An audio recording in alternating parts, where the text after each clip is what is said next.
Assalamualaikum warahmatullahi wabarakatuh. Halo semua, kami dari kelompok 6 akan mempresentasikan mengenai Big Data Analytics mengenai stunting.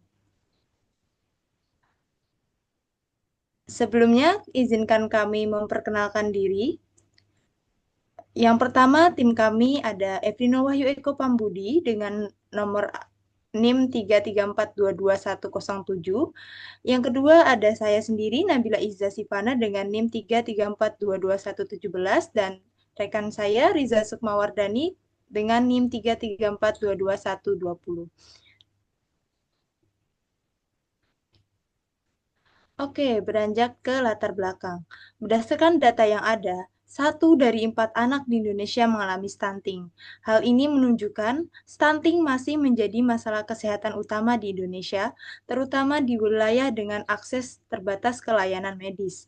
Deteksi dini dan pemantauan tumbuh anak sangat penting, namun alat yang tersedia masih manual dan kurang terintegrasi. Tinjauan literatur menunjukkan belum banyak sistem digital yang memberikan prediksi status pertumbuhan sekaligus rekomendasi gizi yang personal. Oleh karenanya, ke belakang kami akan menganalisis bagaimana eh, data bisa mengumpulkan status stunting pada anak. Next. Problem statement tersendiri. Yang pertama, keterbatasan akses layanan kesehatan di daerah terpencil untuk deteksi dini stunting. Yang kedua, kurangnya tools sederhana yang dapat digunakan orang tua dan tenaga kesehatan untuk memprediksi risiko stunting. Yang ketiga, ada minimnya sistem yang memberikan rekomendasi pencegahan stunting berbasis data antropometri anak. Dan yang keempat, perlu solusi teknologi yang mudah diakses untuk mendeteksi dini dan intervensi efektif guna mencegah dampak jangka panjang stunting. Oke, next.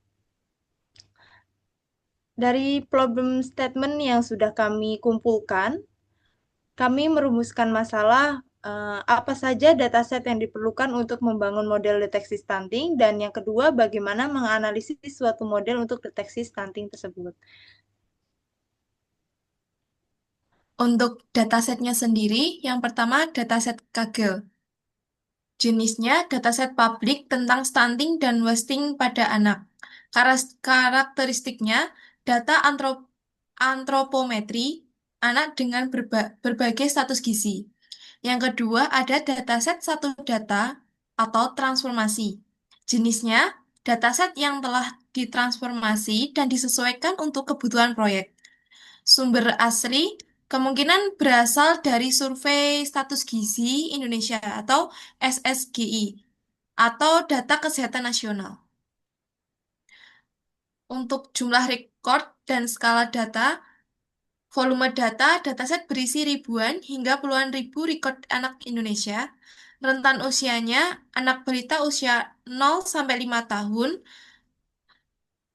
Coveragenya data mencakup berbagai wilayah di Indonesia untuk representasi yang komprehensif. Untuk statusnya sendiri, dataset telah melalui proses transformasi dan pembersihan. Untuk fitur-fitur dataset, yang pertama usia.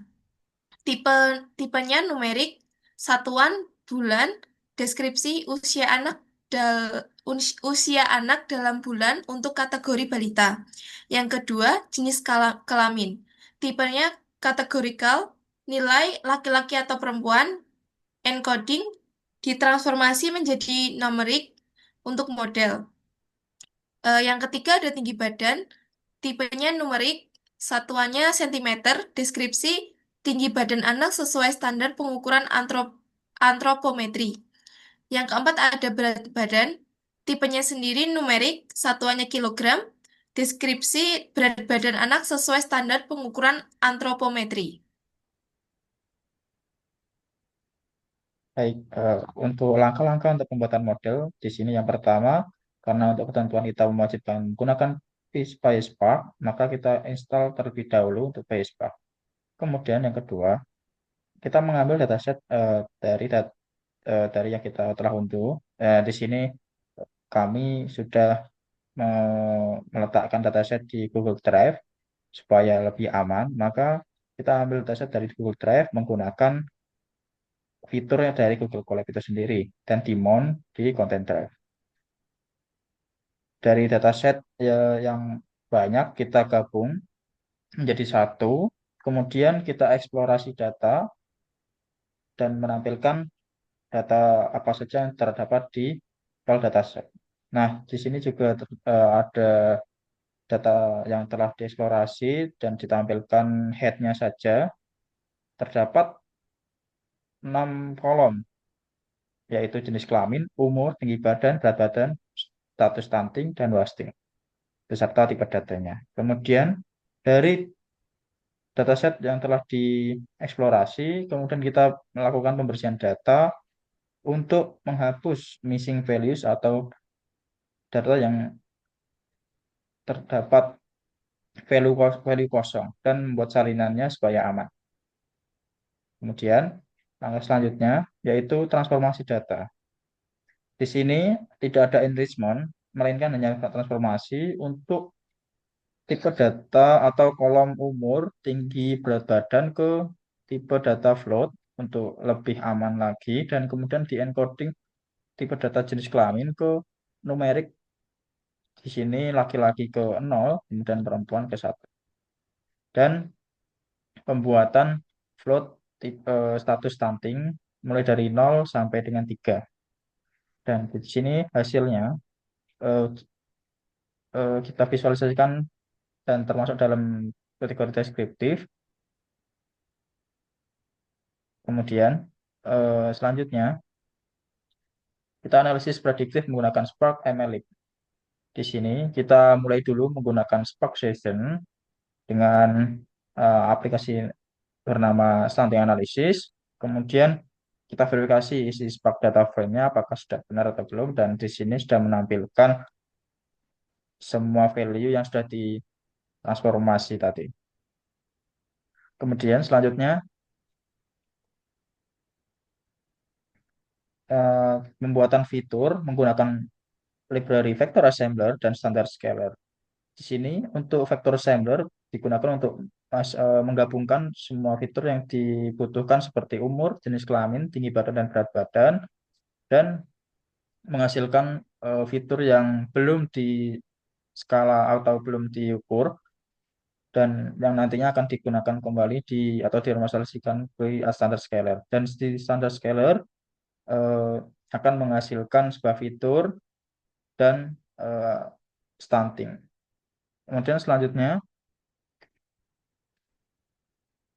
di sini kita menggunakan klasifikasi dan nantinya akan kita evaluasi. Di sini klasifikasi menggunakan decision tree classifier dan untuk evaluasi menggunakan multi-class classification evaluator. Di sini dari data tadi yang sudah diolah akan di training dalam jumlah 80% dan dites untuk jumlahnya yaitu 20%. Untuk decision tree classifier menghasilkan beberapa label, prediction, dan features. Dan untuk evaluasi akurasinya itu menghasilkan nilai 0,78. Dan ini sudah cukup baik meskipun belum sempurna karena kurangnya dataset atau kurang lengkapnya dataset yang ada karena ini masih menggunakan data publik.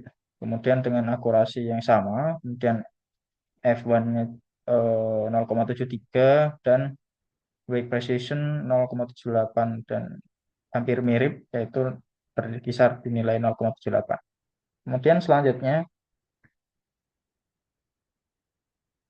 ini adalah contoh inferensi di mana input dan yang pertama itu ada anak laki-laki, di sini nilainya 0, kemudian umurnya 15 bulan, tinggi badan 75 dan berat badan 9 kilo.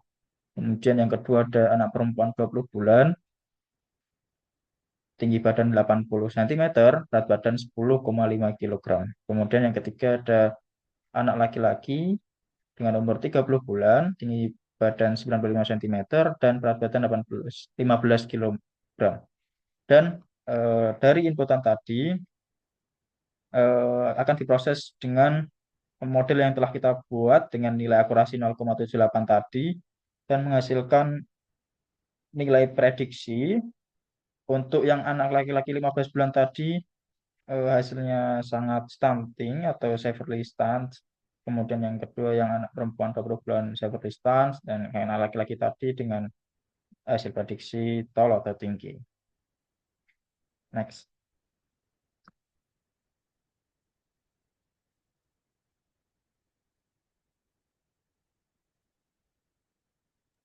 Baik, dari penjelasan yang telah kami jelaskan sebelumnya, kesimpulan yang dapat kami ambil adalah dengan adanya dataset yang lebih lengkap dan aktual, maka pembuatan model mesin learning deteksi stunting dapat menjadi lebih akurat dan powerful, sehingga dapat digunakan untuk layanan kesehatan masyarakat maupun secara nasional. Sekian dari kelompok kami. Segala kekurangan mohon dimaafkan. Terima kasih. Wassalamualaikum warahmatullahi wabarakatuh.